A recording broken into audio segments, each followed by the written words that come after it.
네, 시작하겠습니다. 이렇게 남자 두 명이 투샷이 부담스러우실 수 있는데 녹화를 해야 돼서 이렇게밖에 세팅이 안 된다고 하네요. 네, 저희는 오늘 근골격계 질환에 대해서 AI가 어떻게 쓰일 수 있고 또 지금 어떻게 사용되고 있으며 그 미래에 대해서 간단하게 설명을 드리려고 합니다. 특정 질병을 목표로 하긴 하지만 근골격계 질환이라는 것이 의료 서비스를 포함하는 굉장히 큰 이야기 토픽을 포함하고 있기 때문에 그 서사를 조금 전달드리고 설명하면 좋을 것 같습니다. 네, 저는 바이파이브 대표 최인석이고요. 저는 서울대학교 병원에서 근무하고 있는 김기원이라고 합니다. 네, 반갑습니다. 교수님, 제가 지금 어제 그 부스에서 익시비션을 한 8시간 서 있었고 그래서 지금 허리하고 등이 되게 아픈데 어떻게 해야 될까요? 일단 좀 그 과로를 줄이시는 게 좋을 것 같고 좀 쉬었다가 걷다가 하는 걸 반복하시는 게 나을 것 같습니다. 쉬는 건 누울 수 있으면 좋겠지만 네, 생각해 보니까 제가 주말에 비행기를 16시간을 탔더라고요. 그래서 이제 와가지고 시차정하고 발표하고 그리고 지난 4주 동안 비행기를 한 9번 정도 탄 것 같습니다. 한 3시간. 이런 경우에는 어떻게 관리를 하면 좋을까요? 이 대본에 없던 질문들을 계속 개인 진료 상담을 여기에 이용하시다니. 일단 앉아 있는 게 디스크 건강에 가장 안 좋거든요. 그래서 비행기가 치명적입니다. 아니면 운전 오래 하시는 분들이 만성 유통으로 고생을 하고 안 낫는 경우들이 많는데요. 비즈니스석을 끊어서 누워서 가실 수 있으면 좋고 아니면은 그 복도 자리 끊어서 자주 일어서서 뒤에 이제 스튜어디스 누님들과 담소 나누시면서 가시는 게 훨씬 건강에 좋습니다. 허리 안 좋으신 분들은 항상 복도 자리를 끊습니다. 네, 회사가 빨리 성공해서 비즈니스석을 탈 수 있도록 노력해 봐야 되겠습니다. 헬스케어에서 환자 입장에서 원하는 게 뭘까요? 저는 지금 이 자리를 빌려서 사심을 채웠는데 본인이 의료 서비스를 필요로 할 때, 그리고 본인이 몸이 어디가 안 좋을 때 바로바로 서비스를 받을 수 있고 또 거기에 적절한 자기한테 맞춤형이 된 서비스를 받는 게 가장 중요한 것 같습니다. 지금 그렇지만 안타깝게도 의료 서비스라는 게 모두에게나 이렇게 뭐 1대1 전담 의사가 있어서 늘 액세서블한 게 아니죠.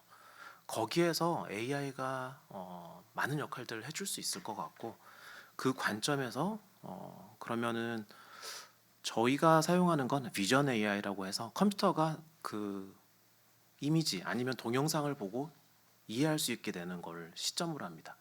그러면은 앞으로 이게 어떻게 적용될 수 있는지와 또 의학적으로 어떤 의미가 있는지를 설명하기에 앞서서 그러면 우리의 과거는 어땠는지 그 과거를 알아야지 앞으로 미래를 같이 생각해 보기에 도움이 될 것 같아서 뭐 간단한 그 역사를 짚고 한번 넘어가 보겠습니다. 컴퓨터 비전 AI라는 게 어떻게 시작이 됐을까요? 아마 여기 계신 분들 중에서는 이걸 경험하신 분들도 있을 수 있는데요. 처음으로 이제 컴퓨터가 눈을 가지게 된 시점이 있습니다. 생각보다 오래되지 않았어요. 1970년도에 처음으로 디지털 카메라라는 것이 컴퓨터에 연결이 되기 시작합니다. 이거는 우리가 AI를 인텔리전스라고 이야기를 하면은 외부 세계를 인식할 수 있는 뭐 키보드나 마우스의 입력이 아니라 이미지가 디지타이제이션이 돼서 그게 인풋으로 들어가는 처음 시발점이었습니다. 그러면 우리 일상에서는 이게 어떤 결과를 가져왔을까요? 네, 1970년도에 이 영화를 보신 분이 있으실지 모르겠는데 할리우드 영화 중에 웨스트월드라는 영화에서 처음으로 컴퓨터 그래픽이 적용된 영화가 이제 상영화되었습니다. 그리고 1980년도에 들어오면은 우리가 그 인텔리전스라고 이야기하는 거에 가장 처음으로 할 수 있는 어떤 인식의 변환이 생기게 됩니다. 지금은 너무 익숙하실 텐데 지금 마트 같은 데 가시면은 자동차 번호판이 자동으로 인식되죠. 그게 놀랍게도 이미 40년 전에 처음으로 상용화되었습니다. 도로에 있는 CCTV나 아니면은 건물에 있는 그런 그 폐쇄회로에서 라이센스 플레이트를 인식하게 됐고 이게 우리 일상에 어떤 변화를 가져왔냐면은 재밌는 이야기인데 영국에서 어느 날 밤 아주 부유한 집에 고급 차량이 도난당했습니다. 그래서 경찰에 신고를 했고 라이센스 플레이트가 퍼졌죠. 근데 어느 한 으슥한 터널에서 그 CCTV에 이 자동차 번호판이 인식이 됐고 인류 역사상 처음으로 컴퓨터가 라이센스 플레이트를 인식해서 그 도난범을 그 현장에서 체포할 수 있었습니다. 이렇게 가속도가 붙기 시작한 비전 AI는 1990년도에 들어오면서 이런 지금 배경 화면이 어딘지 모르겠습니다. 뭐 정글일 수도 있고 여기서 이제 뭐 호랑이가 돌아다니는데 이 물체를 이 오브젝트를 이제 레커그나이즈하는 게 시작되기 시작했습니다. 이제 컴퓨터 사이언스에서는 이걸 세그멘테이션이라고 부르는데 그 호랑이를 둘러싼 것과 배경을 분리하고 배경에서도 뒤에 숲풀과 그리고 아마도 모래로 추정되는 이 부분들을 구분하는 이거에 컴퓨터가 자동으로 이걸 하게 되면은 판단의 기준이 되는 우리가 눈으로 세상을 봤을 때 저기는 하늘이고 저기는 땅이야라고 하는 인식이 시작되게 되죠. 이게 시작된 게 1990년대였습니다. 정말 최근이죠. 30년밖에 안 됐습니다. 인류 역사에 비하면. 이제 2000년도에 이릅니다. 발전은 정말 속도를 더하게 됩니다. 이제는 사람의 얼굴을 인식하기 시작했습니다. 지금 아마 뉴스를 많이 보시는 분들은 아실 텐데 지금 이제 중국에 가게 되면은 여러분들의 아이덴티티는 실시간으로 다 인식되고 있습니다. 중국 공안에 의해서. 그리고 요즘에 한국도 이제 공항에 들어올 때 얼굴 인식을 바로 하죠. 그래서 여러분들이 누군지 바로 알게 됩니다. 이것만 해도 조금 이제 소름 돋는 이야기인데 2010년에 들어오게 되면은 아주 괄목할 만한 변화가 생기게 됩니다. 이제 컴퓨터가 사람의 몸을 인식하기 시작했습니다. 동영상이나 이미지를 통해서 들어온 그 사용자 정보는 어디가 어깨고 어디가 눈이고 어디가 팔꿈치고라는 걸 인식하게 됐습니다. 이거는 이제 최근에 이제 그 노벨상을 받으셨던 제프리 힌턴 교수님의 그 컨볼루셔널 뉴럴 네트워크를 통해서 컴퓨터가 이제 고난이도로 이해를 하기 시작하게 되었습니다. 그래서 지금은 이거 보시는 것처럼 환자들이 컴퓨터 앞에서 아니면 카메라 앞에서 운동을 하게 되면 오른쪽에 보시는 것처럼 컴퓨터 내부적으로는 아주 정확한 예전 같으면은 땡땡이 옷을 입고 몸에 마커를 붙여서 그런 스타워즈 영화를 찍을 때의 정밀도와 같은 수준으로 컴퓨터의 그 환자 동작 특성이 그것도 3D로 바로 저장이 되게 됩니다. 그렇다면은 여기서 이런 움직임이 그 사람의 어떤 무브먼트라는 게 임상학적으로 그 의학적으로는 어떤 의미가 있을까요, 교수님? 예, 의학에서 동작이 왜 중요한가? 굉장히 중요합니다. 뭐 좀 센세이셔널한 키워드부터 하나 던지겠습니다. 현대판 고려장이란 말이 있고 사실 이거 제가 만든 말이 아니고 그 신문 기사 그대로 가져온 내용입니다. 뭐 글자 그 아래 있는 내용들도 거의 다 그대로 기사를 옮긴 겁니다. 대부분의 우리나라에서 고령 어르신들이 요양시설에서 여생을 마감하는 경우가 꽤 많습니다. 다른 OECD 국가들에 비해서 요양시설에 그 지출되는 비용이 상당히 더 많은 나라고요. 우리나라는 그건 뭐 사실 주변에서 많이 보셔서 아실 겁니다. 뭐 더 설명드릴 필요도 없고 점점 늘어나고 있습니다. 사실 그래서 저희 재활의학과 의사들 몸값이 높아지고 있는 건데요. 하지만 당연하겠지만 그걸 바라는 사람은 없습니다. 가족들과 여생을 마무리 짓고 편안하게 눈을 감는 게 모든 사람들이 바라는 것일 거 아니에요. 가족과 이웃과 떨어져서 요양시설에서 모르는 사람들과 뭐 다인실 침대에서 어느 날 생을 마감한다. 원하시는 분은 없습니다. 하지만 다들 그렇게 되는 것은 이제 집에서 독립적인 생활을 못하게 됩니다. 못하게 되면은 어쩔 수 없이 요양시설로 내몰리게 되는 겁니다. 혼자 못 걷거나 또는 배우자 중에 한 명만 거동이 불편해져도 이렇게 업고 다니실 수는 없잖아요. 그러면 이제 집을 팔고 요양시설로 이사 가듯이 가게 되는 겁니다. 독립적인 신체 기능이 그래서 임상적으로는 매우 중요합니다. 하지만 뭐 예전 NEJM에 나왔었던 논문인데요. 신체 기능이 끝까지 잘 유지되고 돌아가시는 분은 10에서 20%밖에 안 됩니다. 대부분은 우리는 죽기 전에 짧은 기간 또는 긴 기간 동안 장애를 겪게 됩니다. 그리고 이런 신체 기능이 화면이 좀 흐려서 잘 못 보실 수도 있을 텐데 이게 손의 악력입니다. 악력이 뭐 좋은 사람과 나쁜 사람 또 SPPB라고 신체 기능이 뭐 좋은 사람과 나쁜 사람을 비교하면은 그 뭐 올 코즈 모탈리티 뭐 원인을 뭐 급사 어떻게 돌아가셨던지 간에 다 그냥 합쳐서 계산해 보면은 악력이 좋으신 분들은 오래 사세요. 악력이 좋지 못한 사람들은 빨리 돌아가십니다. 또 입원하게 되는 가능성도 뚜렷하게 갈립니다. 악력이 좋거나 신체 기능이 좋으면은 고령에서 입원 치료를 받게 될 가능성이 낮습니다. 그 반대에는 당연히 입원 치료를 하시다가 돌아가시게 될 가능성이 높습니다. 보행 속도는 우리가 뭐 늘상 뭐 자기 편한 보행 속도라는 게 정해져 있는데요. 제6의 바이탈 사인이라고 부르기도 합니다. 뭐 혈압이나 호흡이나 산소 포화도 등과 같이 생명을 결정짓는 가장 중요한 수치라고 얘기합니다. 예를 들어서 75세에 보행 속도가 한 1.5m/s이 된다. 그러면 20년 가까이 여명이 남아 있다고 볼 수 있습니다. 하지만 1m/s이 안 된다. 그러면은 뭐 10년을 채우지 못할 가능성이 매우 높다라고 연구 결과에 알려져 있습니다. 사실 우리는 다 경험적으로 아는 거죠. 오랜만에 뭐 그 할아버지 할머니 댁을 찾아가셨을 때 거동이 불편해지시면은 다들 걱정을 하기 시작할 겁니다. 뭐 다들 아는 얘기입니다. 이렇게 신체 기능, 움직임이 이제 건강 상태의 좋은 지표이기도 한데 사실 그 생리학적으로는 이미 이런 신체 기능들이 건강에 필요한 요소라는 건 다 알려져 있습니다. 운동을 잘 하면 할수록 심혈관 기능들이 좋아진다.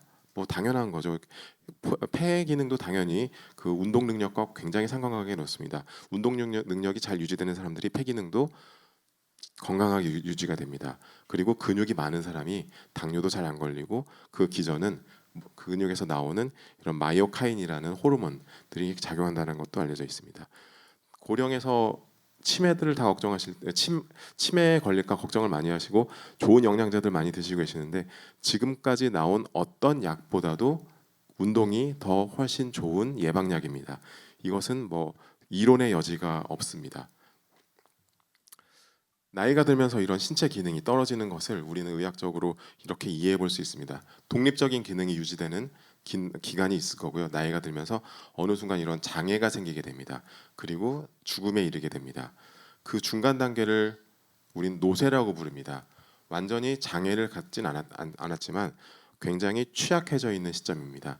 조그만 뭐 가벼운 뭐 몸살, 감기 또는 폐렴, 장염 등만 알아도 또는 골절만으로도 이제 장애에 이르게 되는 그런 취약한 시점을 노쇠라고 저희는 의학에서는 부르고 있습니다.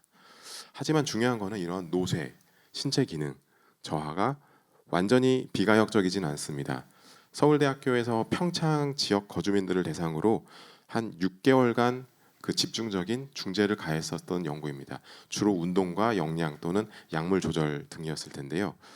6개월 동안 그 중재를 가한 그룹에서는 이런 장애 관련된 수치가 낮아질 수 있었고 그 효과가 한 2년 이상 유지되었습니다.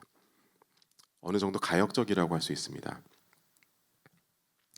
자, 그러면은 우리는 뭐 젊었을 때는 타고난 차이가 이 정도밖에 없을 겁니다. 뭐 운동을 아주 잘하는 사람이나 못하는 사람이나 신체 기능 차이는 많지 않습니다.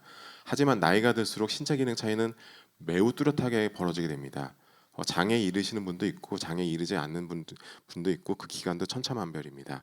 그리고 이 곡선을 가능한 위로 많이 유지할수록 적절한 시점에 운동 중재 등을 하면은 우리는 독립적인 기능을 좀 더 오래 유지할 수 있고 건강 상태를 좀 더 증진시킬 수가 있습니다.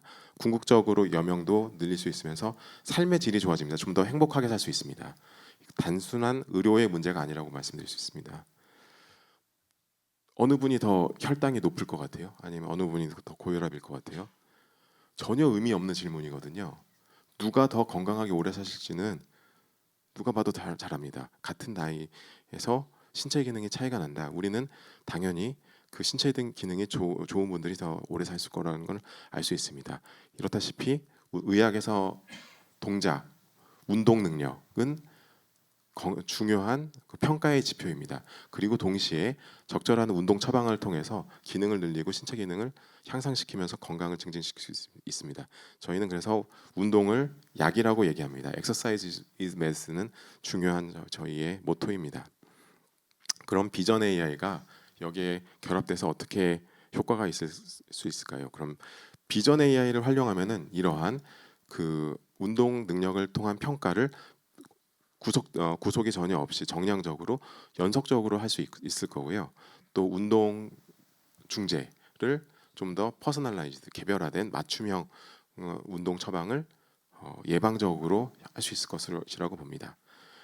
비전 AI와 근골격 그 건강 관리가 합쳐졌을 때 그 바이파이브가 지금까지 어떤 그 것을 해왔고 어떤 것을 할지 청사진에 대해서 최 대표께서 다시 말씀해 주시겠습니다.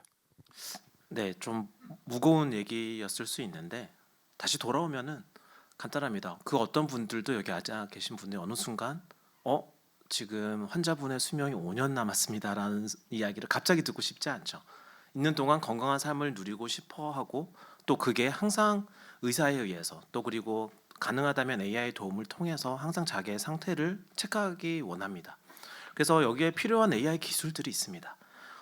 무인 자동차 기술이 레벨 1부터 레벨 5까지 다르게 있다라는 걸 잘 아실 텐데 거기하고 비슷하게 간단하게 지금 어떤 정도로 비전 AI가 적용되고 있는지 설명을 드리도록 하겠습니다.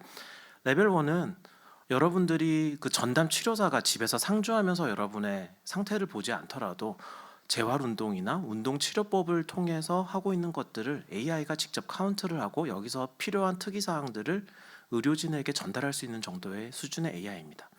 이런 것들은 실제 구현을 하게 되면은 저희가 제공하는 서비스 중에서 환자분이 재활 이제 치료 프리스크립션을 봐서 집에서 운동을 하게 되면은 몇 번의 운동을 했는지 그리고 얼마나 잘못된 자세로 운동을 했는지 그리고 가동 범위 레인지 오브 모션이라고 하는데 특정 몸의 신체 관절의 가동 범위를 의료진에게 전달을 해주게 됩니다.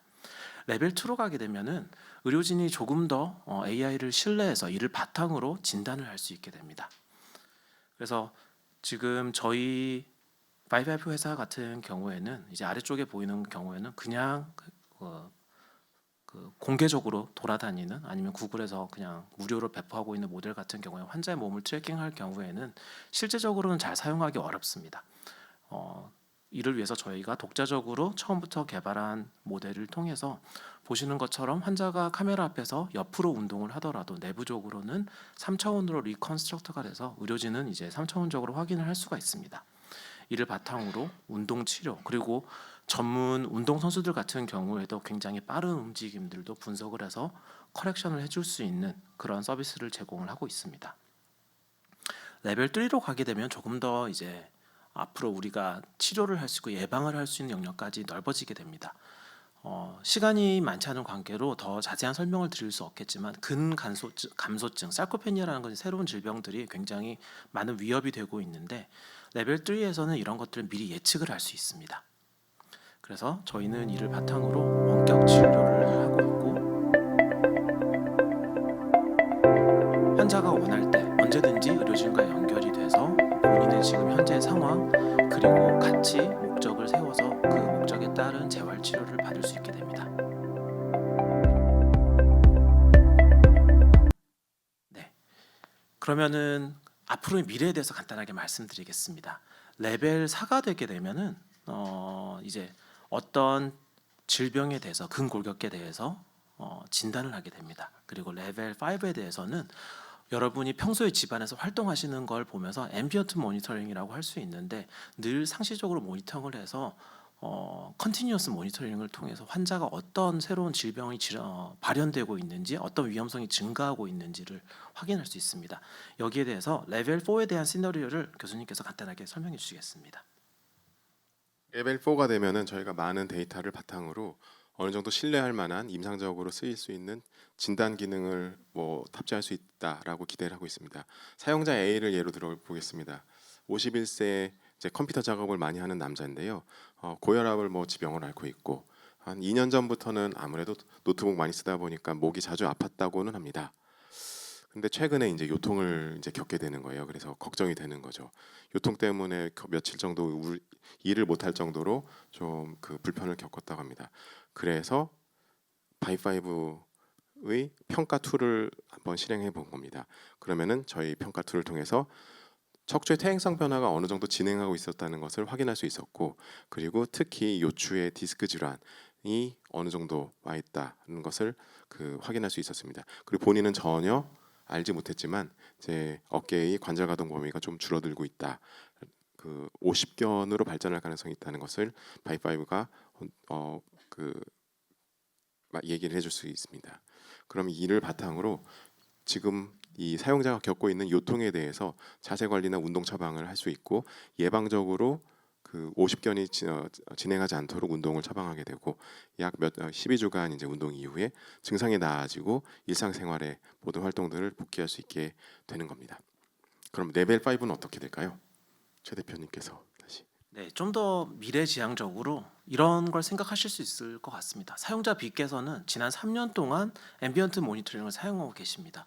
그래서 뭐 병력이 조금 있으시고 가정주부로 계신 분이신데 그동안 뭐 특별한 몸의 불편함이나 이런 것들이 없으셨습니다. 그런데 최근에 이제 앰비언트 모니터링을 통해서 얼러트가 하나 떴습니다. 어떤 얼러트가 떴냐면은 지금 잠재적으로 신체 기능이 노쇠에 가까운 퇴행성을 경험하고 있고, 그리고 sarcopenia의 전조 증후군을 보이고 있다고 이제 얼러트 알람 내용이 나왔고, 이를 바탕으로 어떠한 위험성이 있는지를 진단하게 됩니다. 왼쪽 무릎 수술을 관절염 수술을 하셨는데 앞으로도 오른쪽에서도 같은 수술을 해야 될 가능성이 있고, 그리고 이제 척추에는 특별한 이슈가 없지만 앞으로 다른 질병들에 대해서 더 vulnerable한 이런 상황이 되었습니다. 이런 상황에서 단순한 알람뿐만이 아니라 이에 맞는 맞춤형 프로그램을 제공합니다. 첫 번째는 sarcopenia를 예방하기 위해서 근력 강화를 운동과 식이요법을 병행하게 되고, 또 오른쪽 무릎에서의 관절염 진행을 막기 위해서 자세 교정과 그리고 이에 따르는 하체 하지 강화 운동을 처방받게 됩니다. 네, 이러한 시나리오가 자연스럽게 잘 진행이 되면은 석 달 후에 유저 B 같은 경우에는 여러 매트릭에서 많은 상황들이 호전된 것을 확인할 수 있고, 그리고 더 이상 오른쪽 무릎에서의 관절염에 대해서 걱정할 필요가 없고 sarcopenia 위험군에서 벗어날 수 있는 이런 예를 상상할 수 있습니다. 네, 이것이 저희가 생각하고 있는 그리고 그리고 있는 AI와 근골격계 치료와 그리고 환자 전리에서의 미래입니다. 네, 여기까지고요. 네, 질문 있으면 질문 받도록 하겠습니다.